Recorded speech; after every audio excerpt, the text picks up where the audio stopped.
नमस्कार बच्चों, मैं रुपेश कुमार सिंह आपका बड़ा भाई, आपका दोस्त स्वागत करता हूं आपका आपके अपने free tutorial channel RKS tutorial में, जहां आपको मिलता है सीबीएसई क्लास 6 से क्लास 10 के लिए बेस्ट वीडियो लेसन्स। आज का वीडियो लेसन क्लास 10 के बच्चों के लिए है, जिसमें आपको मिलने वाला है एस्ट्रॉन physics by Lakhmir Singh and Manjeet Kaur के 4th chapter reflection of light के पेज नंबर 173 पर पूछे गए शॉर्ट आंसर टाइप क्वेश्चंस यानी question number 16 to question number 25 के based answers, graphics, ray diagrams और फुल डिटेल्ड आंसर्स के साथ। तो चलिए आपका ज़्यादा टाइम ना लेते हुए चलते हैं आज के वीडियो लेसन पर।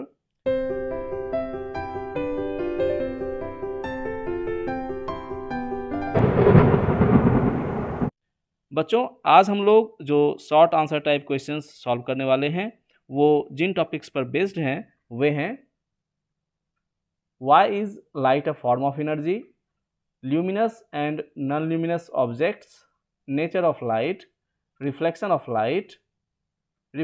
light from plane surfaces, that is plane mirror, laws of reflection, regular reflection and diffused reflection of light, objects and images, real and virtual images, formation of images in plane mirror, images of an extended object, that is finite object, the position of image formed in a plane mirror, lateral inversion and use of plane mirrors। बच्चों, मुझे पूरी उम्मीद है कि इन solutions के जरिए आपको इन topics का कॉन्सेप्ट भी अच्छी तरह क्लियर हो जाएगा। तो चलिए चलते हैं सॉल्यूशंस पे।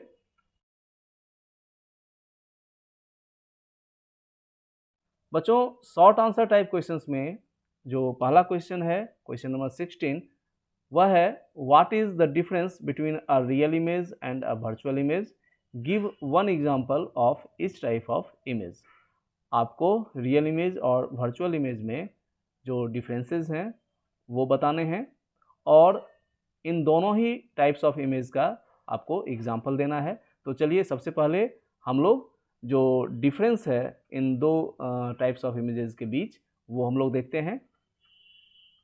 इसे हम लोगों ने एक टेबुलर फॉर्म में डिफ्रेंशिएट किया है रियल इमेज और वर्चुअल इमेज को।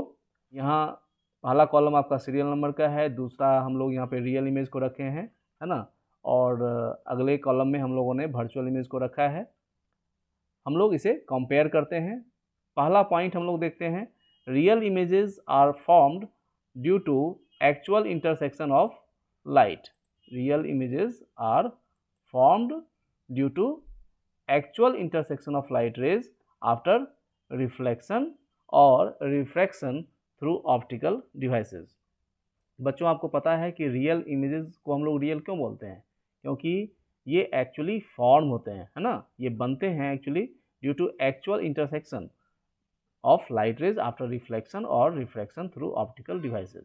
रिफ्लेक्शंस जो होते हैं वो मिरर के द्वारा होते हैं और रिफ्रैक्शन आपको पता है लेंस के द्वारा होता है।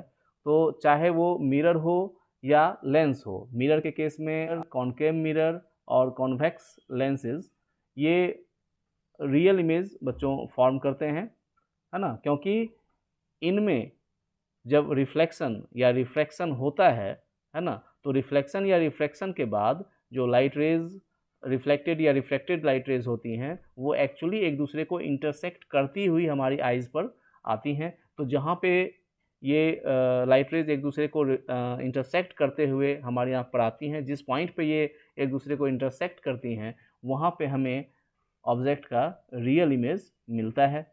लेकिन वर्चुअल इमेज के केस में बच्चों ऐसा नहीं होता।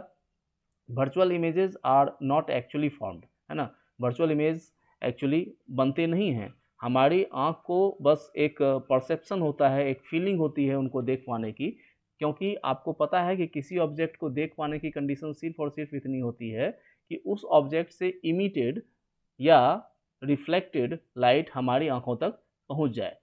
तो वर्चुअल इमेज के केस में क्या होता है कि जो इंसिडेंट लाइट होती है वो रिफ्लेक्शन या रिफ्रैक्शन के बाद एक्चुअली एक दूसरे से मिलती नहीं है ना, लेकिन वो इस तरह से रिफ्लेक्ट या रिफ्रैक्ट होती हैं कि वो मिरर के पीछे से या लेंस के पीछे से जो है वो आपको आती हुई महसूस होती हैं, है ना। वो एक्चुअली मिल नहीं रही हैं, इंटरसेक्ट नहीं कर रही हैं, लेकिन आपको आपकी आँख को ये फील हो रहा है कि वो मिरर या लेंस के पीछे एक सर्टेन पॉइंट से इमर्ज हो रही है, वहाँ से वो लाइट रेज जो है वो आ रही है। तो जिस डायरेक्शन से लाइट रेज आ रही है, आँख ऑब्जेक्ट को वहाँ देखेगी, भले ही वो इमेज वाकई बन रहा हो या नहीं बन रहा हो। तो वर्चुअल इमेज के केस में ये वर्चुअल होता है, बनता नहीं है, लेकिन चूँकि हमारी आँखों तक लाइट रेज रिफ्लेक्शन या रिफ्रैक्शन के बाद पहुँच जाती है, हमारी आँखों में इंटर करती है, तो हमारी आँख उसे देखती है। तो ये होता नहीं है, लेकिन हम देखते हैं उसे, इसलिए इसे वर्चुअल इमेज कहा जाता है। They only seem to be formed, है ना, they only seem to be formed because light rays after reflection or refraction through optical devices appear to intersect each other, है ना। हमारी आँख को लगता है कि ये एक दूसरे को इंटरसेक्ट कर रही हैं। तो ये पहला पॉइंट था बच्चों। इसमें हम लोगों ने देखा कि इमेज फॉर्मेशन के बेसिस पे हमने डिफ्रेंशिएट किया है इसको, है ना, कि रियल इमेज एक्चुअली फॉर्म होता है और वर्चुअल इमेज एक्चुअली फॉर्म नहीं होता है। रियल इमेज में एक्चुअल इंटरसेक्शन ऑफ रिफ्लेक्टेड और रिफ्रैक्टेड लाइट रेज होती हैं, जबकि वर्चुअल इमेज में एक्चुअल इंटरसेक्शन ऑफ रिफ्लेक्टेड या रिफ्रैक्टेड लाइट रेज नहीं होती है ना, सिर्फ आँख को फील होता है।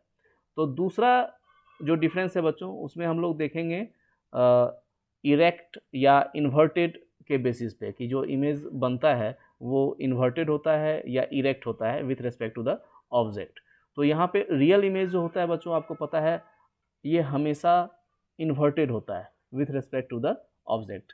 जब लाइट रेज रिफ्लेक्टेड होती हैं किसी भी सोर्स से, है ना, किसी भी रिफ्लेक्टिंग सोर्स से या रिफ्रैक्टिंग सोर्स से, जब वो रिफ्लेक्ट होती हैं या रिफ्रैक्ट होती हैं, तो उनका जो रिफ्लेक्टेड या रिफ्रैक्टेड लाइट रेज का डायरेक्शन ऐसा होता है कि वहाँ पर ये लोग ये जो लाइट रेज हैं एक दूसरे को जब इंटरसेक्ट कर रही होती हैं, तो वो हमेशा प्रिंसिपल एक्सिस के नीचे इंटरसेक्ट करती हैं। अगर ऑब्जेक्ट प्रिंसिपल एक्सिस के ऊपर है तो जो इंटरसेक्शन होगा रिफ्लेक्टेड या रिफ्रैक्टेड लाइट रेज का, वो प्रिंसिपल एक्सिस के नीचे होगा। और ऑब्जेक्ट अगर प्रिंसिपल एक्सिस के नीचे है ना, कहने का मतलब अगर ऑब्जेक्ट ही इन्वर्टेड है, प्रिंसिपल एक्सिस के नीचे है, तो जो इसका इमेज फॉर्मेशन होगा, जो इंटरसेक्शन होगा रिफ्लेक्टेड या रिफ्रैक्टेड लाइट रेज का, वो प्रिंसिपल एक्सिस के ऊपर होगा। इसलिए जो रियल इमेजेस होते हैं वो ऑब्जेक्ट से, है ना, ऑब्जेक्ट से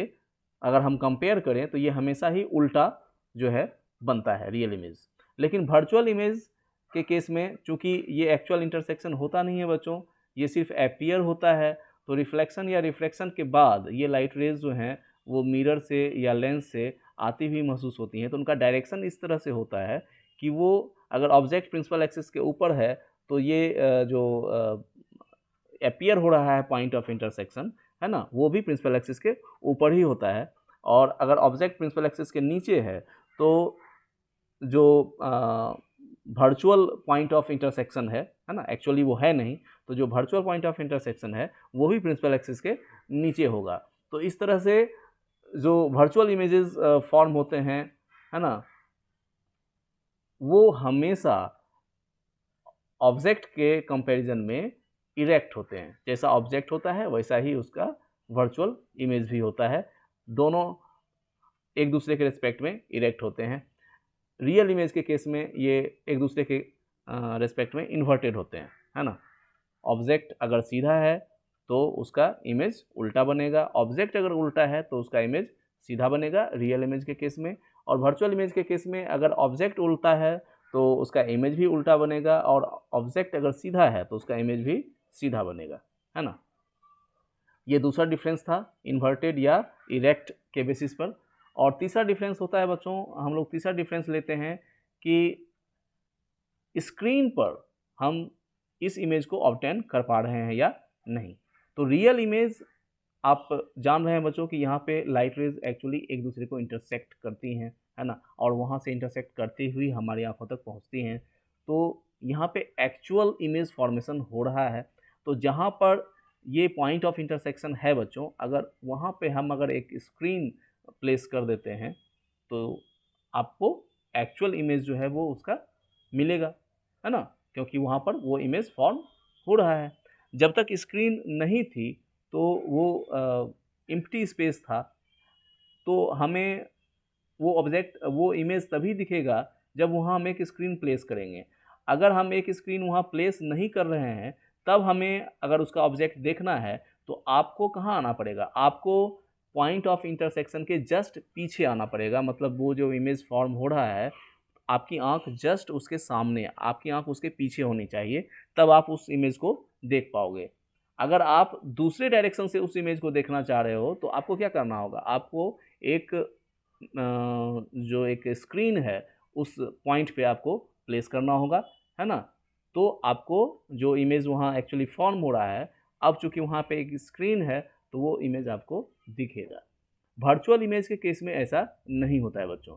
वर्चुअल इमेज चूंकि एक्चुअली फॉर्म ही नहीं होता है तो उसे हम स्क्रीन पर ऑब्टेन नहीं कर सकते, है ना।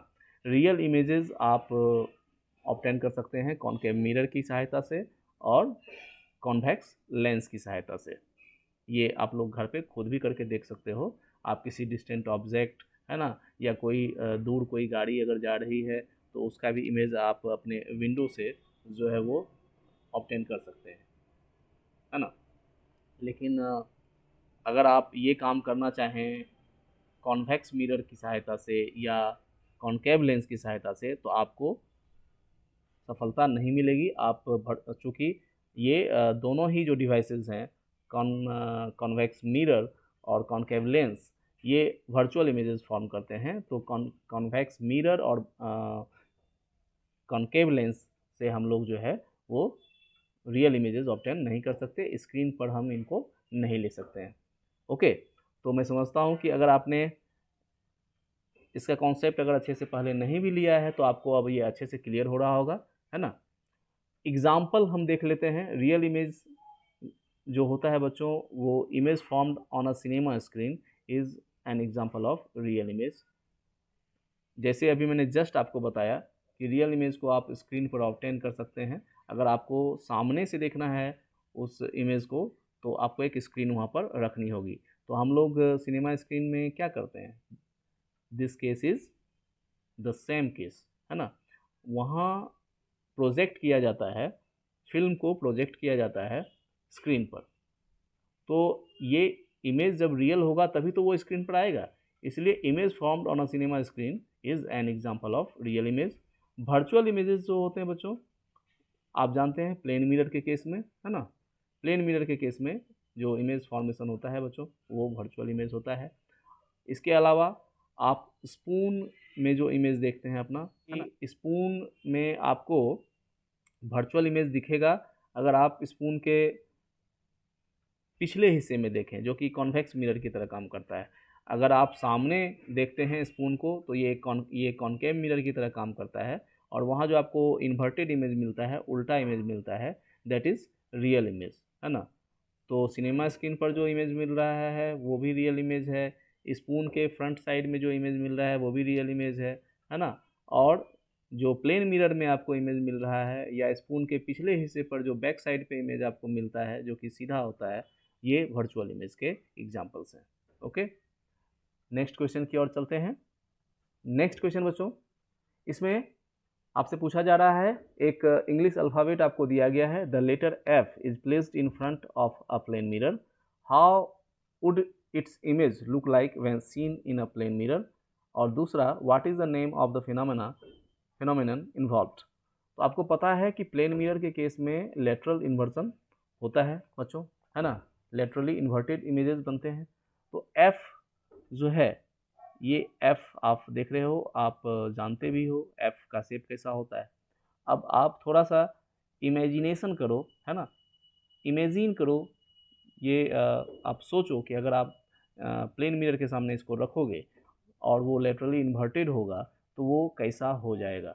आप थोड़ा प्रैक्टिकल करके भी देख सकते हैं इसे, है ना। एक पेपर पर आप बड़ा सा कैपिटल एफ लिखिए और उसको प्लेन मिरर के सामने ले जाइए, तो आपको जो इमेज मिलेगा वो एग्जैक्टली इस तरह का इमेज मिलेगा जो मैंने यहाँ शो किया है आपके लिए। ओके, तो ये आपका आंसर है। यहाँ पे the letter F will become laterally inverted in the plane mirror as shown below. और आपको पता है कि यह phenomenon जो है involved, this phenomenon involved is known as lateral inversion. Very simple question. Okay, इसमें कोई दिक्कत नहीं होगी. नेक्स्ट क्वेश्चन की ओर चलते हैं. Question number 18. What is lateral inversion? Explain by giving a suitable example. आपसे lateral inversion के बारे में पूछा जा रहा है, उसकी डिफिनीशन पूछी जा रही है, उसको एक्सप्लेन करने के लिए बोला जा रहा है और एक सुटेबल एग्जांपल से आपको एक्सप्लेन करना है. तो यहाँ मैंने एक इमेज जो है आपके लिए रखी है. क्वेश्चन जब आपसे ये पूछा जाएगा तो वहाँ आपको ये इमेज ड्रॉ करने की ज़रूरत नहीं है. ये मैंने आपको समझाने के लिए यहाँ पे आपको शो किया है. ये इमेज आपको बहुत अच्छे से लेटरल इन्वर्सन का केस जो है वो क्लियर करता है और एक बहुत ही सूटेबल आपको जानकारी भी देता है, बहुत अच्छी जानकारी देता है कि एम्बुलेंस में जो उसके लेटर्स होते हैं वो लेटरली इन्वर्टेड क्यों लिखे जाते हैं, उल्टे क्यों लिखे जाते हैं, है ना. तो लेटरल इन्वर्सन को सबसे पहले हम लोग डिफाइन कर लेते हैं. The phenomenon of interchange of right and left side of an object in its image formed in a plane mirror is called lateral inversion. Lateral inversion एक फेनोमेनन है जिसमें कि इंटरचेंज होता है. इंटरचेंज का मतलब बच्चों अदला बदली. तो क्या चीज़ है जो कि अदला बदली होती है, एक दूसरे से बदल जाते हैं? Yes, right and left side of an object. Object के राइट और लेफ्ट साइड जो हैं वो एक दूसरे से अदला बदली कर लेते हैं. लेफ्ट जो है वो राइट आ जाता है, राइट जो है वो लेफ्ट आ जाता है. तो ये जो है फेनोमेनन जो है, ये घटना जो है, ये कहलाती है लेटरल इन्वर्सन. अब इसका एग्जाम्पल हम लोग सुटेबल एग्जाम्पल देखते हैं. यहाँ पे और बहुत सारे एग्जाम्पल्स आपको दिए जा सकते थे बच्चों. सिंपल एग्जाम्पल आपको दिया जा सकता था. मैंने ये एग्जाम्पल आपको जानबूझकर दिया है ताकि आपको एक इम्पोर्टेंट फैक्ट भी इसमें मिल जाए. The word ambulance is written laterally inverted on an ambulance as, आप देख रहे हैं उल्टा लिखा हुआ है ना, लेटरली इन्वर्टेड ये लिखा हुआ है.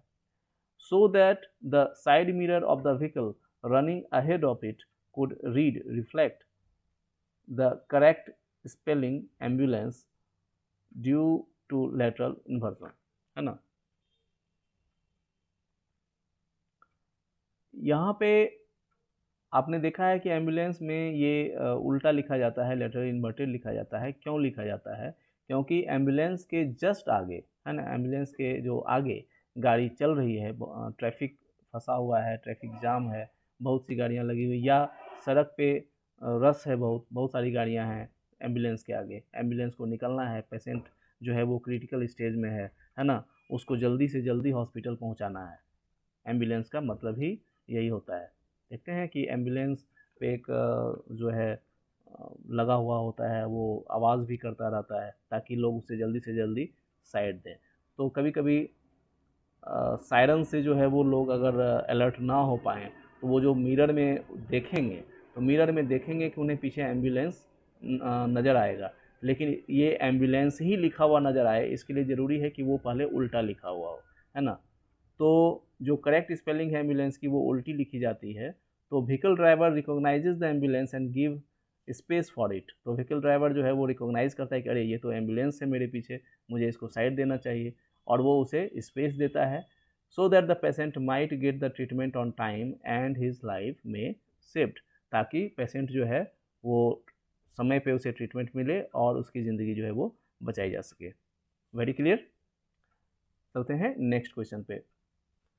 Write the word ambulance as it would appear when reflected in a plane mirror. Why is it sometimes written in this way as its mirror image on the front of an ambulance? ये just हम लोगों ने पिछले question में भी solve कर लिया है. एम्बुलेंस कैसा अपीयर होगा प्लेन मिरर में, आपको पता है, ये इमेज है उसका, है ना. अब ये कभी कभी क्या फ्रीक्वेंटली, मैं कहूँगा कि फ्रीक्वेंटली ये मिरर इमेज के रूप में लिखा जाता है एम्बुलेंस के ऊपर, है ना. तो ये क्यों ऐसा लिखा जाता है? तो आपको पिछले क्वेश्चन को सॉल्व करने के दरमियान ही इसका जवाब मिल चुका है. फिर से एक बार देख लेते हैं. The word ambulance is written as its mirror image on the ambulance so that a vehicle driver ahead of it could read the mirror image of, है ना, एम्बुलेंस का ये mirror image as ambulance and recognise that this is a hospital one and give way for it to pass through. Okay, very easy. चलते हैं question number 20 पे। What are the important differences between looking at a photograph of your face and looking at yourself in a plane mirror? Question आपसे पूछ रहा है कि क्या important differences हैं जब आप अपना फोटोग्राफ देखते हैं जो किसी फोटोग्राफर ने अपने कैमरे से खींची है ना, आपके फेस की, और फिर आप उन्हीं कपड़ों में, है ना, उसी पोज में अगर आप एक मिरर के सामने खड़े हो जाते हैं, प्लेन मिरर के सामने में, तो आपके फोटोग्राफ में और आपके मिरर इमेज में क्या फ़र्क होगा, है ना। तो हमें बहुत अच्छे से पता है ये। तो when we take a photograph, मैंने देखिए आपके लिए थोड़ी सी मेहनत भी की है ना। यहाँ पे मैंने suppose that this is you, ये आप हैं, तो ये आपका फोटोग्राफ है। फिर मैंने एक मिरर रखा और मैंने यहाँ दिखाया है कि यही फोटोग्राफ, है ना, मान लिया जाए कि आप हैं, तो आप मिरर में किस तरह दिखेंगे। तो यहाँ ये क्लियर है बच्चों कि फोटोग्राफ जो होता है वो बिल्कुल आप जैसे हैं वैसा ही आपको दिखाता है ना, क्योंकि फोटोग्राफ आपको ठीक उसी तरह से प्रिंट करता है पेपर पर जैसे आप एक्चुअली थे। लेकिन मिरर के सामने में, मिरर में आप चेंज नहीं होते हैं, आप जो हैं वही रहते हैं, आपका जो हाथ जहाँ है वही रहता है, लेकिन मिरर इमेज आपके अपोजिट होता है। तो जब आप एक अपने अपोजिट इमेजिन करो कि जब आप अपने अपोजिट हो जाओगे तो आपका हाथ भी अपोजिट होगा, है ना, आपके राइट और लेफ्ट पार्ट्स भी तब क्या होंगे, अपोजिट हो जाएंगे। अगर आप ईस्ट डायरेक्शन में खड़े हैं और फिर आप इमेजिन करो कि आप वेस्ट डायरेक्शन में खड़े हो जाएं, तो क्या होगा, आपके राइट और लेफ्ट पार्ट्स एक दूसरे के अपोजिट हो जाएंगे। ठीक यही चीज़ प्लेन मिरर में होती है, आपका वहाँ कुछ बदलता नहीं है ना, सिर्फ ये आप और आपके इमेज ये एक दूसरे के बिल्कुल अपोजिट होते हैं, इसलिए आपको लेटरल इन्वर्सन महसूस होता है। तो यहाँ पे when we take a photograph of something, it does not cause any lateral inversion in the object that is in the photograph of our face.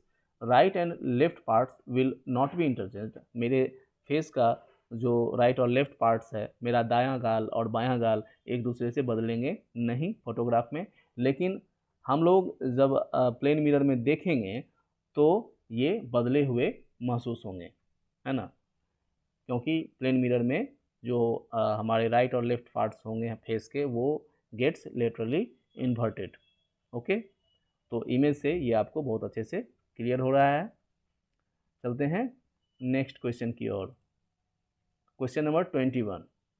A wall reflects light and a mirror also reflects light, what differences is there in the way they reflect light. Okay, दूसरा question, which type of reflection of light leads to the formation of images. पहला question बच्चों आपसे पूछा जा रहा है कि दीवार भी लाइट को रिफ्लेक्ट करती है, मिरर भी लाइट को रिफ्लेक्ट करता है, तो आखिर दोनों के लाइट रिफ्लेक्ट करने में क्या डिफरेंसेस हैं। अब ये तो बच्चों अच्छी तरह क्लियर होगा आपको कि एवरीथिंग, है ना, एवरीथिंग इन यूनिवर्स, है ना, जो आपको विजिबल है वो लाइट रिफ्लेक्ट करती है ना, क्योंकि लाइट रिफ्लेक्ट करती है तभी हम उसको देख पाते हैं।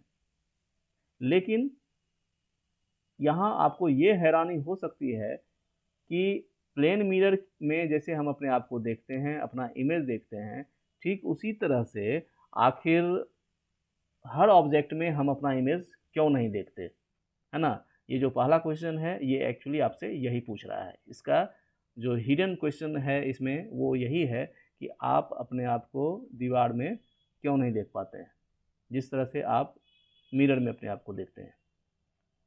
तो पहला क्वेश्चन आइए सॉल्व करते हैं।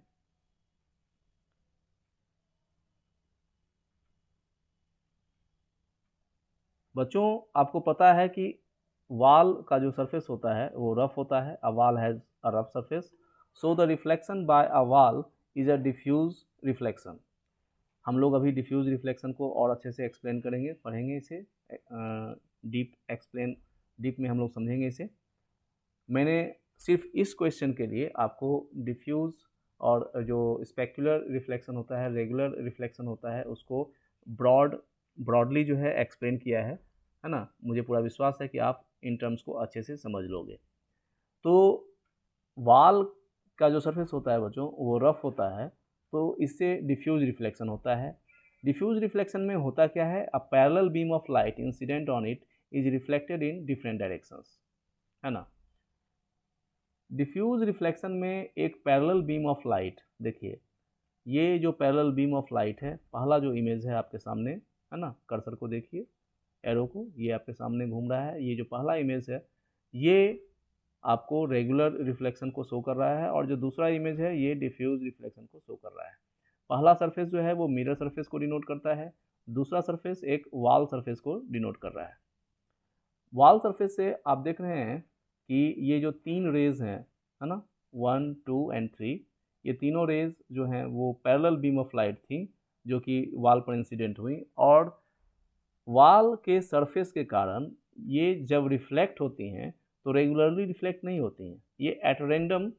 हालांकि यहाँ पे रिफ्लेक्शन ऑफ लाइट के जो का जो लॉ है बच्चों, है ना, angle of incidence is equal to angle of reflection, ये वायलेट नहीं होता है। ध्यान दीजिएगा, ये लॉ वायलेट नहीं होता है। Still there is angle of incidence is equal to angle of reflection. लेकिन होता ये है, जैसे अभी हम लोग आगे डिटेल में पढ़ेंगे, कि इसका सरफेस कुछ ऐसा होता है बच्चों कि angle of incidence and angle of reflection equal होते हुए भी जब रिफ्लेक्शन होता है इस सरफेस से, तो आपको जो रिफ्लेक्टेड बीम मिलता है वो पैरेलल बीम नहीं मिलता है ना, इरेगुलर रिफ्लेक्शन होता है। तो इसके कारण क्या होता है ना कि आपको इमेज नहीं दिख पाता, इमेज फॉर्मेशन इसमें नहीं हो पाता है। जबकि मिरर सरफेस स्मूथ होता है बच्चों, है ना, तो रिफ्लेक्शन जो होता है मिरर सरफेस से वो रेगुलर रिफ्लेक्शन होता है। यहाँ अगर इंसिडेंट रेज पैरेलल हैं तो रिफ्लेक्टेड रेज भी पैरेलल होंगी, है ना। Parallel beam of light incident on it gets reflected as a parallel beam. Okay, आइए बच्चों अब डिफ्यूज रिफ्लेक्शन को समझते हैं। Diffuse reflection is the reflection of light or other waves or particles from a surface such that a ray incident on the surface is scattered at many angles rather than just one angle, as in the case of specular reflection. The visibility of objects, excluding light emitting ones, is primarily caused by diffuse reflection of light. It is diffusely scattered light that forms the image of the object in the observer's eye. बच्चों, ये काफ़ी interesting है जानना कि हम अपने around जिन चीज़ों को भी देख रहे हैं, इवन कि खुद अपने आप को भी जो देख रहे हैं, ये डिफ्यूज़ रिफ्लेक्शन के कारण ही देख रहे हैं। अगर डिफ्यूज़ रिफ्लेक्शन ना होता बच्चों और हर जगह स्पेकुलर रिफ्लेक्शन होता तो खुद को देख पाना मुश्किल हो जाता और अपने आसपास आप किसी को भी नहीं देख पाते, क्योंकि आपको उसमें अपना इमेज दिखता। प्लेन मिरर क्या आपको दिखता है? प्लेन मिरर आपको देखने की फीलिंग होती है, इसलिए फीलिंग होती है क्योंकि everything in front of it, है ना, गेट्स रिफ्लेक्टेड बाय इट, और आप देखते हैं उसका इमेज उसमें देख रहे हैं। लेकिन क्या आप जिस तरह से पानी को नहीं देख सकते हैं, अगर पानी प्योर है तो आप पानी को नहीं देख सकते हैं, वाटर को नहीं देख सकते हैं, ठीक उसी तरह से जैसे वाटर कलरलेस होता है, उसी तरह से मिरर भी कलरलेस होता है, और आप मिरर में देख रहे हैं, मिरर को नहीं देख रहे हैं।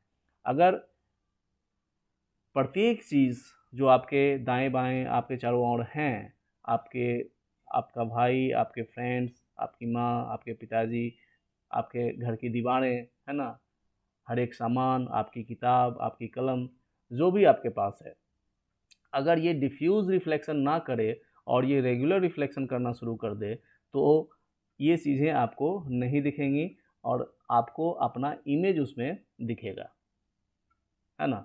हालांकि यहाँ ये हो सकता है कि अगर वो कुछ हद तक डिफ्यूज रिफ्लेक्शन भी कर रही हो, मतलब कंप्लीट रेगुलर रिफ्लेक्शन ना हो रहा हो, है ना, मतलब रेगुलर रिफ्लेक्शन की इंटेंसिटी थोड़ी कम हो, तो हो सकता है कि आपको वो ऑब्जेक्ट भी दिखे और उसमें अपना इमेज भी दिखे। जैसे कि आपके घर के फर्श पर जब आपकी माँ फर्श को साफ कर रही हो, पानी अगर फर्श पर हो, है ना, तो आपको उसमें अपना धुंधला सा इमेज भी दिखता है और फर्श भी दिखता है। तो इसी तरह से आप अपने चारों तरफ की चीज़ों को भी देख पाते अगर वो पार्शियल रेगुलर रिफ्लेक्शन कर रहा होता, मतलब उसे डिफ्यूज रिफ्लेक्शन भी हो रहा होता और रेगुलर रिफ्लेक्शन भी हो रहा होता। लेकिन ऐसा होता नहीं है बच्चों, और नेचर जो भी करती है वो परफेक्ट करती है। नेचर, है ना, नेचर का जो हर एक काम होता है बच्चों, वो एररलेस होता है। तो नेचर ने आखिर डिफ्यूज रिफ्लेक्शन क्यों बनाया, है ना? ऐसा तो नहीं है कि हर सरफेस जो है वो रेगुलर रिफ्लेक्शन कर रहा है। क्यों? इसीलिए कि आप अपने चारों तरफ का जो कलरफुल वर्ल्ड है ना, इतना डाइवर्स जो वर्ल्ड है, इतनी रंग बिरंगी दुनिया है, उसको आप देख पाओ। और इसका एक सिंगल रीज़न जो है वो डिफ्यूज रिफ्लेक्शन है ना? डिफ्यूज रिफ्लेक्शन में बच्चों होता क्या है? होता ये है कि जो सरफेस आप देख रहे हैं कि यह रिफ्लेक्टिंग सरफेस है, वो एक सरफेस नहीं होता बच्चों। जब आप माइक्रोस्कोपिक लेवल पे जाओगे तो वहाँ उस सरफेस के नीचे भी सरफेसेस होते हैं, है ना? ड्यू टू इर्रेगुलरिटी ऑफ सरफेस, है ना, प्लेन सरफेस नहीं होने के कारण वो लाइट रेज जो होती है ना, वो पार्शियली बहुत हद तक उस सरफेस को पेनिट्रेट भी करते हैं और उसके नीचे फिर दूसरे सरफेसेस से जो हैं वो रिफ्लेक्ट होती हैं। तो इसमें जो अपीयर हो रहा है एक सरफेस, वो एक्चुअली एक सरफेस नहीं है। इसे हम लोग और आगे डिटेल में देखेंगे। Diffuse reflection from solids is generally not due to surface roughness only, है ना, यही आपको बता रहा है। हम लोग जनरली समझते हैं कि डिफ्यूज रिफ्लेक्शन सिर्फ सरफेस के रफनेस के कारण होता है, लेकिन ऐसा नहीं है। A flat surface is indeed required to give specular reflection, but it doesn't prevent diffuse reflection. देखिए, स्पेकुलर रिफ्लेक्शन के लिए फ्लैट सरफेस रिक्वायर्ड होता है, लेकिन सिर्फ फ्लैट सरफेस है ये इट डजेंट मीन कि आपको उससे स्पेकुलर रिफ्लेक्शन ही मिलेगा, है ना। डिफ्यूज रिफ्लेक्शन को ये रोक पाने में कंप्लीटली एबल नहीं है। A piece of highly polished white marble, जो आप देखते हैं मंदिरों में, आपके आपके घर में भी वाइट मार्बल अगर लगा हुआ हो, कितना स्मूथ होता है, इतना स्मूथ होता है कि अगर आप थोड़ा सा असावधान होकर चलें तो कभी कभी आप उस पर फिसल भी जाते हैं। इतनी फिसलन है, इतना चिकना है, इतना स्मूथ है ना, लेकिन फिर भी क्या वो मिरर की तरह काम करता है? नहीं करता है। हो सकता है कि उस पर थोड़ा सा अगर वाटर गिरा हो तो आपको उसमें इमेज दिखने लगे, लेकिन फिर भी ये डिफ्यूज रिफ्लेक्शन ही करता है ना। कंप्लीट जो स्पेकुलर रिफ्लेक्शन या रेगुलर रिफ्लेक्शन है ये उससे नहीं हो पाता है। इससे क्या पता चलता है? इससे ये पता चलता है कि पॉलिशिंग जो है प्रोड्यूसेस सम स्पेकुलर रिफ्लेक्शन, कुछ स्पेकुलर रिफ्लेक्शन कर सकता है, but the remaining light continues to be diffusely reflected, है ना, लेकिन जो बची हुई लाइट होती है वो अभी भी डिफ्यूजली रिफ्लेक्टेड होती है। पॉलिशिंग का लेवल आपको ये बताता है कि किस हद तक जो है ना वो रेगुलर रिफ्लेक्शन करेगा। आइए इसमें और आगे चलते हैं और इसे और ब्रॉडली समझते हैं। Few materials do not cause diffuse reflection. Among these are metals which do not allow light to enter. Metals जो होते हैं बच्चों वो डिफ्यूज रिफ्लेक्शन जो हैं वो काउज नहीं करते हैं, है ना। अगर इसका सरफेस जो है वो बहुत ही स्मूथ हो, एक्चुअली होता क्या है कि ये लाइट को अपने से इंटर नहीं करने देते। ओके, हालांकि कुछ हद तक तो मान के चलिए कि डिफ्यूज रिफ्लेक्शन जो है वो इससे हो ही रहा है, क्योंकि मेटल्स को तो हम लोग देखते हैं, है ना। अगर कंप्लीट इससे स्पेकुलर रिफ्लेक्शन होता तो फिर हम मेटल्स में अपना इमेज देखते, है ना। लेकिन बाकी मटेरियल्स के कंपैरिजन में जो मेटल्स होते हैं ये लाइट को इंटर नहीं करने देते हैं खुद से, इसलिए इसमें अगर एक पैरेलल बीम ऑफ लाइट है तो वो लगभग पैरेलल रिफ्लेक्ट होने की संभावना बनती है ना। डिफ्यूज रिफ्लेक्शन कम होता है। इसके अलावा गैसेज में, लिक्विड्स में, ग्लास में, शीशा जिसे आप समझते हैं, एंड ट्रांसपेरेंट प्लास्टिक्स में which have a liquid like amorphous microscopic structure. Amorphous structure जो होता है बच्चों, वो क्रिस्टलाइन स्ट्रक्चर नहीं होता है, कंटिन्यूस है ना, इरेगुलर स्ट्रक्चर होता है, ठीक है, उसमें कोई पैटर्न नहीं होता। तो अगर लिक्विड के जैसा कंस्ट्रक्शन है, आपको पता है कि लिक्विड में भी आपको जो है वो इमेज दिखता है ना, तो उसमें भी डिफ्यूज रिफ्लेक्शन जो होता है वो कम होता है। सिंगल क्रिस्टल्स सच एज सम जेम्स और a salt crystal and some very special materials such as the tissues which make the cornea and the lens of an eye.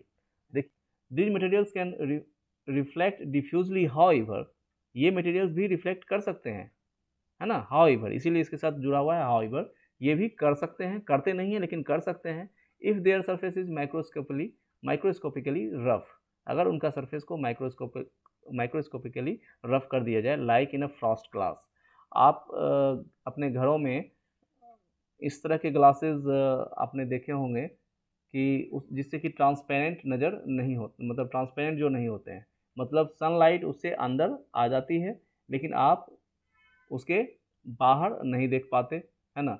ये फ्रॉस्ट ग्लास होता है, इसे एसिड के साथ ट्रीट करके इसका जो ट्रांसपेरेंस है उसको अफेक्टेड किया जाता है ना, माइक्रोस्कोपिकली रफ किया जाता है उसको, ताकि वो डिफ्यूज रिफ्लेक्शन जो है वो कर सके। तो उसमें आपको अपना इमेज नहीं दिखता है ना, और इस पार से उस पार की चीज़ें भी नहीं दिखती हैं, इवन कि वो ग्लास है उसके बाद भी। The most general mechanism by which a surface gives diffuse reflection doesn't involve exactly the surface.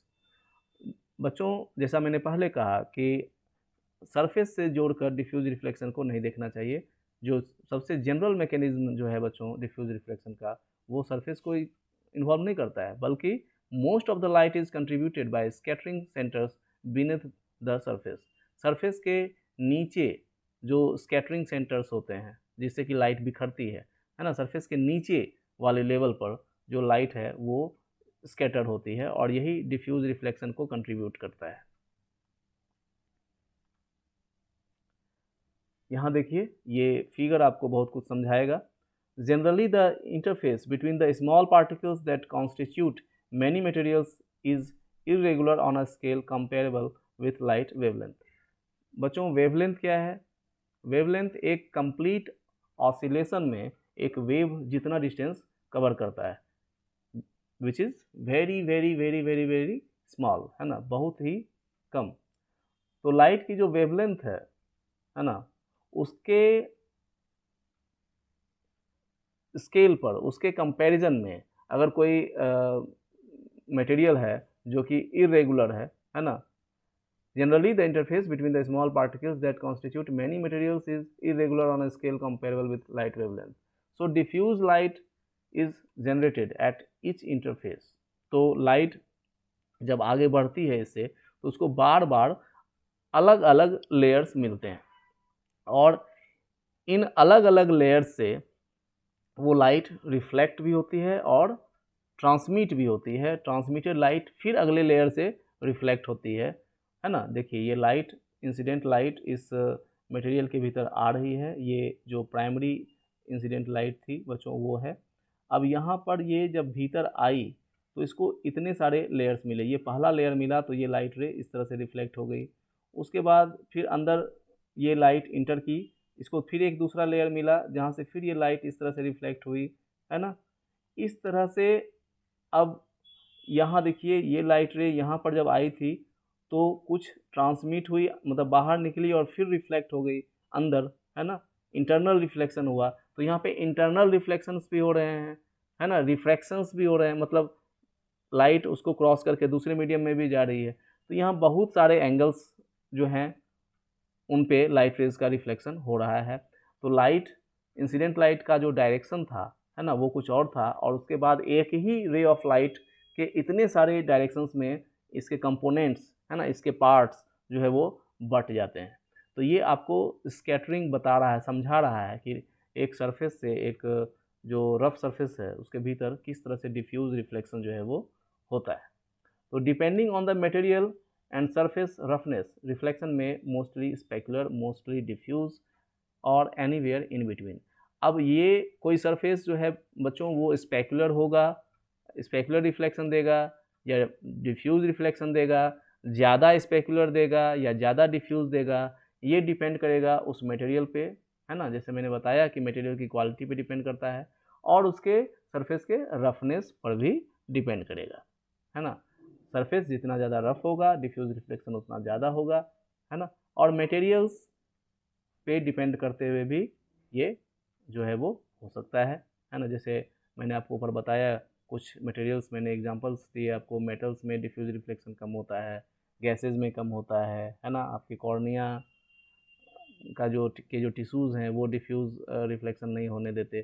तो कहने का मतलब डिफ्यूज रिफ्लेक्शन सिर्फ सरफेस पे डिपेंड नहीं करता है, मटेरियल की क्वालिटी पे भी डिपेंड करता है, सरफेस के रफनेस पे भी डिपेंड करता है, और इस पे डिपेंड करते हुए जो रिफ्लेक्शन है वो ज़्यादा स्पेकुलर या रेगुलर हो सकता है या ज़्यादा डिफ्यूज हो सकता है ना। हर एक सरफेस बच्चों, हर एक सरफेस, इस सरफेस 3 तरह की घटनाओं को अंजाम देता है। जब लाइट उस पर इंसिडेंट होती है तो हर एक सरफेस से 3 तरह की चीज़ें होती हैं, रिफ्लेक्शन, एब्जॉर्प्शन एंड ट्रांसमिशन, ठीक है। उस ऑब्जेक्ट का दिखना या उसमें खुद का दिखना रिफ्लेक्शन पर डिपेंड करता है। इसमें एब्जॉर्प्शन या ट्रांसमिशन की कोई भूमिका नहीं है। ट्रांसमिशन क्या है, लाइट उसको क्रॉस करके दूसरी तरफ निकल जाए। एब्जॉर्प्शन क्या है, लाइट ऑब्जेक्ट के द्वारा एब्जॉर्ब कर लिया जाए, है ना। और रिफ्लेक्शन तो आप जान ही रहे हैं। पॉलिश्ड सरफेस जो होते हैं, प्लेन मिरर, ऑलमोस्ट 90 to 95% है ना, ज़्यादा से ज़्यादा जो पोर्शन है उसको जो है वो रिफ्लेक्ट कर देता है प्लेन मिरर, है ना। इसलिए आपको उसमें अपना इमेज जो है वो नज़र आता है। बाकी के सरफेसेस भी रिफ्लेक्ट करते हैं लेकिन वहाँ पर एब्जॉर्प्शन का परसेंटेज बढ़ जाता है ना, ट्रांसमिशन का परसेंटेज बढ़ सकता है, या जो लाइट रेज रिफ्लेक्ट हो रही है उसमें डिफ्यूज्ड जो पार्ट होते हैं वो बहुत ज़्यादा हो जाते हैं। इसलिए आपकी आइज़ कंफ्यूज हो सकती हैं। मतलब एक्चुअली डिफ्यूज रिफ्लेक्शन में एक ही पॉइंट सोर्स के इतने सारे डायरेक्शंस में उसका इंटरसेक्शन होगा रिफ्लेक्शन के बाद कि उसके बहुत सारे इमेजेस अलग अलग जगहों पर बनेंगे और एक तरह से एक यूनिक इमेज नहीं बनेगा। इसलिए हमारी आंख जो है ना कोई यूनिक इमेज नहीं देखेगी उसको, है ना। इसलिए उसमें आपका जो इमेज फॉर्मेशन नहीं होगा, लेकिन उसको देखने की कंडीशन बस ये है कि उससे रिफ्लेक्टेड रे जो है वो आपकी आंख में आने चाहिए। तो चूंकि उस ऑब्जेक्ट से रिफ्लेक्टेड होकर लाइट आपकी आंख में इंटर कर रही है इसलिए आप उस ऑब्जेक्ट को तो देखोगे, लेकिन चूंकि रेगुलर रिफ्लेक्शन नहीं हो रहा है इसलिए आप खुद को उसमें नहीं देखोगे। That is regular and diffuse reflection, है ना। और मुझे पूरा विश्वास है कि इतना समझाने के बाद आपको डिफ्यूज और रेगुलर रिफ्लेक्शन का कॉन्सेप्ट बहुत अच्छे से क्लियर हुआ होगा। ये कॉन्सेप्ट मैं ये नहीं कहता कि आपको दूसरी जगहों पे नहीं मिलेगा, लेकिन बहुत ही कम जगहों पे मिलेगा, है ना। इतना कोई एक्सप्लेन नहीं करता जो मैंने आपके लिए किया है। ये आपके लिए एक अच्छा मौका है, आप इसे समझने की कोशिश कीजिए। अगर आपको फिर भी इसमें कोई कन्फ्यूज़न क्रिएट होता है डिफ्यूज़ और रेगुलर रिफ्लेक्शन में तो आप कमेंट सेक्शन में मुझसे पूछ सकते हैं। चलिए चलते हैं नेक्स्ट क्वेश्चन पे। Question number 22, what is the difference between regular reflection of light and diffuse reflection of light? What type of reflection of light takes place from cinema screen, a plane mirror, cardboard, still water surface of a lake? बच्चों regular और diffuse reflection में हम लोग काफ़ी कुछ पढ़ चुके हैं पिछले क्वेश्चन में, फिर भी एक बार इसमें भी देख लेते हैं हम लोग। डिफ्रेंशिएट करने की बात है तो हम लोग डिफ्रेंशिएट करते हैं दोनों को। इन रेगुलर रिफ्लेक्शन जो अगर आपको डिफरेंस पूछा जाए रेगुलर रिफ्लेक्शन में और डिफ्यूज रिफ्लेक्शन में, तो जो सबसे पहले आपको कहना है जो एकदम दिखने वाला डिफरेंस है ना, जो क्लियर डिफरेंस है वो ये है कि रेगुलर रिफ्लेक्शन में a parallel beam of incident light is reflected as a parallel beam. अगर एक पैरेलल बीम को आप भेजेंगे ऑब्जेक्ट पर तो वो पैरेलल बीम ही आपको लौटाएगा, है ना, in one direction. while in diffuse reflection a parallel beam of incident light is reflected in different directions, है ना। डिफ्यूज रिफ्लेक्शन में parallel beam of incident light जो है वो डिफरेंट डायरेक्शंस में रिफ्लेक्ट होता है। ओके, अब हम देखें कि यहाँ जो बताए गए हैं, आपसे पूछा गया है ए से लेके डी तक जो रिफ्लेक्शन के केस हैं, ये डिफ्यूज रिफ्लेक्शन है या रेगुलर रिफ्लेक्शन है। सिनेमा स्क्रीन बिल्कुल रेगुलर रिफ्लेक्शन है बच्चों, क्योंकि सिनेमा स्क्रीन पर आपको अपना इमेज तो नज़र आता नहीं है ना। सिनेमा स्क्रीन एकदम ब्राइट कॉन्ट्रास्ट के साथ आपको इमेज देती है। इसका मतलब है कि दैट इज़ जो है वो रेगुलर रिफ्लेक्शन है ना। वो रियल इमेज है, वो स्क्रीन पर आप उसको ऑब्टेन कर सकते हैं।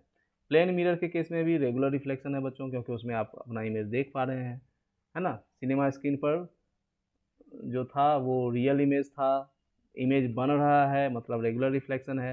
प्लेन मिरर में रेगुलर इमेज बन रहा है बच्चों, है ना, रेगुलर रिफ्लेक्शन हो रहा है, वर्चुअल इमेज बन रहा है। सिनेमा स्क्रीन पर रेगुलर रिफ्लेक्शन था जिससे रियल इमेज बन रहा था, प्लेन मिरर में रेगुलर रिफ्लेक्शन है जिससे वर्चुअल इमेज बन रहा है। कार्डबोर्ड जो है बच्चों, उसमें आपको अपना कोई इमेज नज़र नहीं आता, ना वर्चुअल ना रियल, तो ये डिफ्यूज रिफ्लेक्शन करता है बच्चों, है ना। मैंने वही बात बताई ना आपको सरफेसेस वाली, कि एक सरफेस के नीचे बहुत सारे पॉइंट्स होते हैं जो कि रिफ्लेक्ट करते हैं लाइट को, है ना। सिंगल रे ऑफ लाइट जो है वो बहुत सारे डायरेक्शंस में रिफ्लेक्ट होती है, इंटरनली रिफ्लेक्ट भी होती है, ट्रांसमिट भी होती है, बहुत कुछ उसके साथ होता है डिफ्यूज रिफ्लेक्शन के केस में। Still water surface of a lake, झील का जो एकदम शांत पानी है बच्चों, उसमें उसमें भी आपको रेगुलर रिफ्लेक्शन मिलता है, क्योंकि उसमें आपको अपना जो है क्लियर इमेज नज़र आता है। ओके, नेक्स्ट क्वेश्चन की ओर चलें। Question number 23, what can you see in a completely dark room if you switch on an electric bulb in this dark room as light source? Explain how you could now see the electric bulb a piece of white paper। आपसे पूछा जा रहा है कि एक dark room, completely dark room में आप खड़े हैं, फिर आपने क्या किया, एक इलेक्ट्रिक बल्ब को स्विच ऑन किया, और स्विच ऑन करने के बाद आप उस इलेक्ट्रिक बल्ब को देखते हैं और उस कमरे में एक पीस ऑफ वाइट पेपर है, उसको भी देख रहे हैं। क्या होता है लाइट सोर्स को ऑन करने के बाद, सिचुएशंस कैसे चेंज होती हैं, जिसके कारण पहले आप कुछ नहीं देख पा रहे थे और अब आप एवरीथिंग इन द रूम जो है that is visible to you now. तो क्यों होता है ये?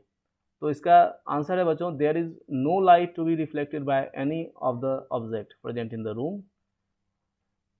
जब कमरा डार्क था बच्चों, तो वहाँ कोई लाइट सोर्स नहीं था। जब लाइट सोर्स नहीं था, that means there were no light rays, है ना। कोई लाइट रेज नहीं थी जो कि रिफ्लेक्ट होती किसी भी ऑब्जेक्ट से, और आपकी आंख तक कोई भी लाइट नहीं आ रही थी, आपकी आंखों में प्रकाश बिल्कुल भी इंटर नहीं कर रहा था। तो आप उस समय बिल्कुल ब्लाइंड हैं, just like a blind person, क्योंकि आपकी आंखों पर कोई भी लाइट रेज नहीं आ रही है। लेकिन जैसे ही उस कमरे में हम लोग सोर्स ऑफ लाइट को स्विच ऑन करते हैं, जो कि यहाँ पर इलेक्ट्रिक बल्ब है, तो ये एक ल्यूमिनस ऑब्जेक्ट है from which light can enter our eyes so we can see it.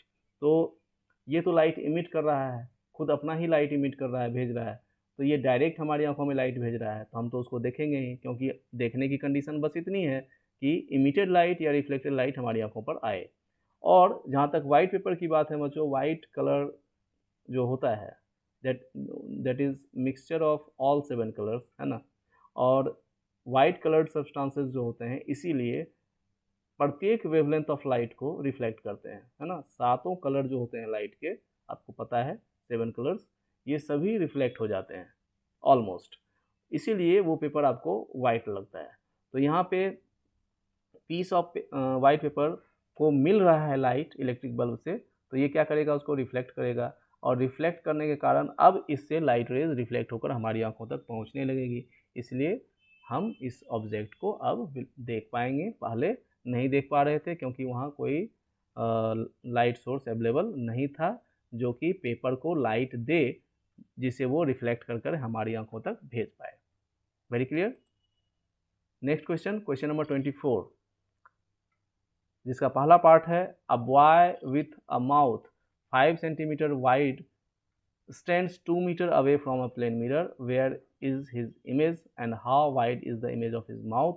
और दूसरा question, the boy walks towards the mirror at a speed of 1 meter per second, at what speed does his image approaching? बच्चों, पहले question में आपसे पूछा जा रहा है कि एक बच्चा जिसका मुंह 5 सेंटीमीटर चौड़ा है, एक प्लेन मिरर से 2 मीटर की दूरी पर खड़ा है, उसका इमेज कहाँ होगा और उसके इमेज में उसके मुंह का जो साइज़ है जो अभी 5 सेंटीमीटर है वो कितना होगा।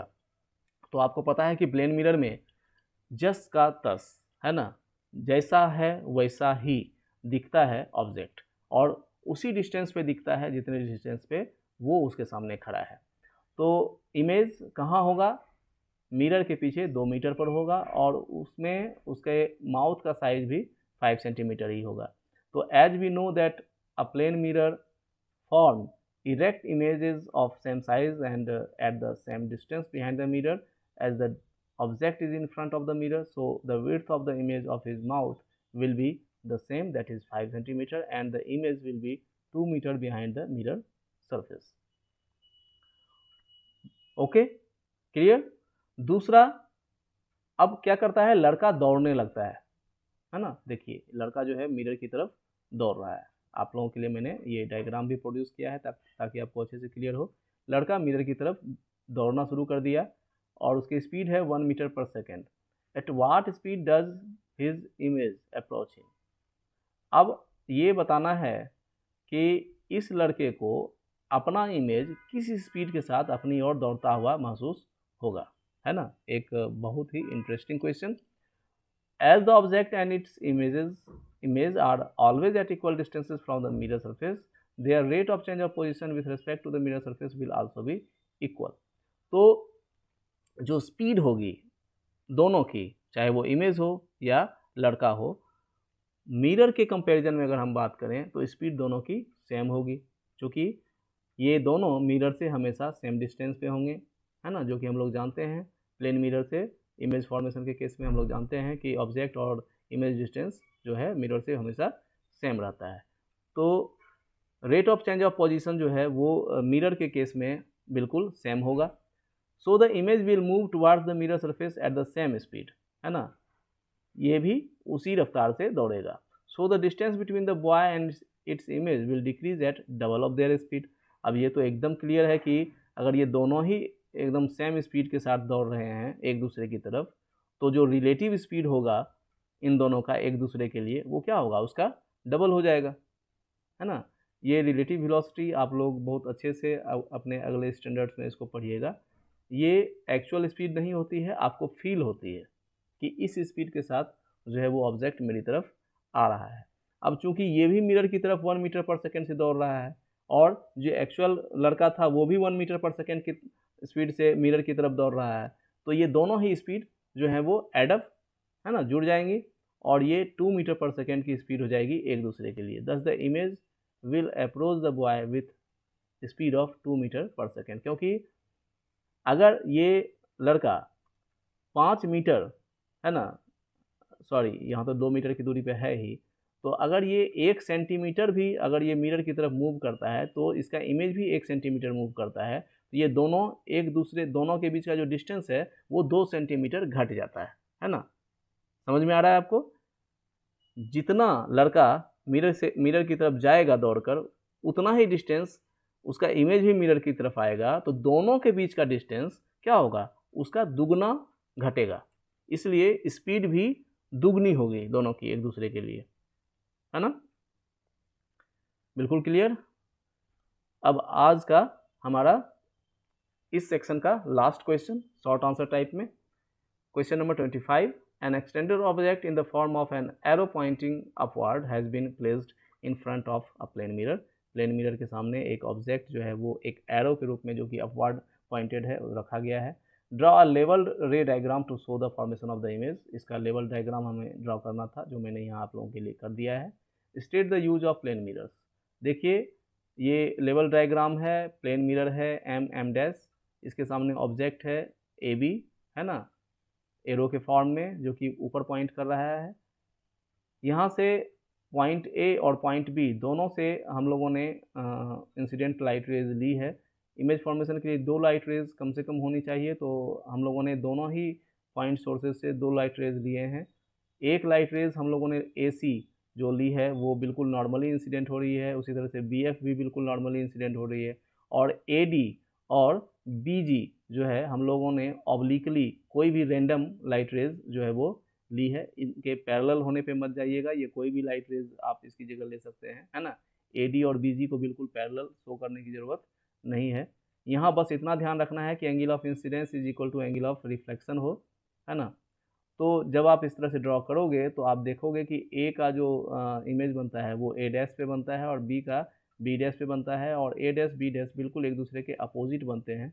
और जो डिस्टेंस था बी एफ, है ना, मिरर से जो डिस्टेंस था ऑब्जेक्ट का, उतना ही डिस्टेंस एफ बी डैश जो है वो ऑब्जेक्ट का हो रहा है। तो इमेज फॉर्मेशन में प्लेन मिरर में जो भी कैरेक्टरिस्टिक्स होती हैं इमेज की, वो आप यहाँ पे देख रहे हैं, है ना, इस लेवल रे डायग्राम में। जहाँ तक प्लेन मिरर के यूजेस की बात है तो आपको पता है, पहले they are used as looking glasses, है ना, अपने आप को देखने के लिए हम लोग इसे यूज़ करते हैं। They are used in solar cookers, solar cooker में हम लोग इसे यूज़ करते हैं, जहाँ पर कि ये लाइट रेज को रिफ्लेक्ट करती हैं, और लाइट रेज रिफ्लेक्ट होती है, उसके साथ साथ सनलाइट में जो हीट एनर्जी है वो भी रिफ्लेक्ट होती है, और वो कुकर को गर्म करती है, जिससे कि हम लोग उसे एक जनरल कुकर की तरह उसे खाना पका सकते हैं। They are also used in constructing periscope which is used in submarines. Periscope के विषय में आपने पढ़ा होगा। बच्चों, पेरिस्कोप में ये व्यवस्था होती है कि सबमरीन पानी के नीचे होता है, लेकिन ये अपने एनिमीज़ को जो है ना पानी के बाहर देख सकता है। ये इसमें इस ढंग का अरेंजमेंट होता है कि एक प्लेन मिरर जो है वो 45 डिग्री पर ऊपर प्लेस होता है ना। वो एक नली के ज़रिए, फिर वो नली नीचे जाती है, वो सबमरीन में जुड़ी हुई रहती है। वहाँ एक दूसरा प्लेन मिरर जो है बच्चों, वो 45 डिग्री पे प्लेस होता है ना। ये दोनों रिफ्लेक्टिंग सरफेस एक दूसरे के बिल्कुल अपोजिट होते हैं। पहले सरफेस से लाइट रेज जो बाहर एक्सटर्नली कोई ऑब्जेक्ट है, कोई एनिमी है, उससे लाइट रेज जो इंसिडेंट होती है वो पहले मिरर से रिफ्लेक्ट होकर सीधे दूसरे मिरर पर आती है, वहाँ से फिर रिफ्लेक्ट होती है, और वो सबमरीन के भीतर ऑब्जर्वर की आंखों पर जाती है, जिससे कि ऑब्जर्वर पानी के भीतर रहते हुए पानी से बाहर की चीज़ों को देख लेता है। तो ये इसका बहुत ही इंटरेस्टिंग यूज़ है प्लेन मिरर का। चौथा यूज है बच्चों, they are also use to make kaleidoscope a toy which produces beautiful patterns. Kaleidoscope में जब आप व्यू करते हो तो आपको बहुत रंग बिरंगे पैटर्न्स मिलेंगे लाइट के। तो यहाँ भी प्लेन मिरर का यूज़ किया जाता है डिफरेंट डिफरेंट एंगल्स पे। उसके बाद they are also used in various scientific instruments. Plane mirror जो है बच्चों बहुत ही काम की चीज़ है, सिर्फ हमारे घरों के लिए नहीं, बल्कि हम लोग इसे काफ़ी जगहों पे यूज़ करते हैं जहाँ पे हमें लाइट रेगुलर रिफ्लेक्शन की ज़रूरत होती है। तो बच्चों, इस तरह से आज हमने आपके fourth chapter reflection of light में पेज नंबर 173 पर दिए गए शॉर्ट आंसर्स टाइप क्वेश्चंस में सभी क्वेश्चंस को सॉल्व कर लिया, question number 16 to question number 25। मैं समझता हूँ कि ये वीडियो लेसन आपके लिए काफ़ी हेल्पफुल रहा होगा, है ना। मैंने कोशिश की है कि जहाँ पे कोई कॉन्सेप्ट आपको क्लियर ना भी रहा हो तो वो भी मैं इन आंसर्स के माध्यम से आपको एक्सप्लेन कर सकूं, है ना। तो अगर आप अपने कमेंट्स से मुझे अवगत कराओगे, अगर अपने कमेंट्स ड्रॉप करोगे कि अगर ये वीडियो आपके लिए हेल्पफुल रहा है, तो मुझे बहुत खुशी होगी। अपने नेक्स्ट वीडियो लेसन में हम लोग यहाँ से आगे बढ़ेंगे और पेज नंबर 173 पर दिए गए शॉर्ट से आगे, है ना, मतलब लॉन्ग आंसर टाइप क्वेश्चंस को हम लोग सॉल्व करेंगे वन बाय वन। तो हंसते रहिए, मुस्कुराते रहिए और खूब पढ़ाई कीजिए। मिलते हैं नेक्स्ट वीडियो लेसन में, तब तक के लिए दीजिए अपने बड़े भाई को इजाज़त। Love you all, bye.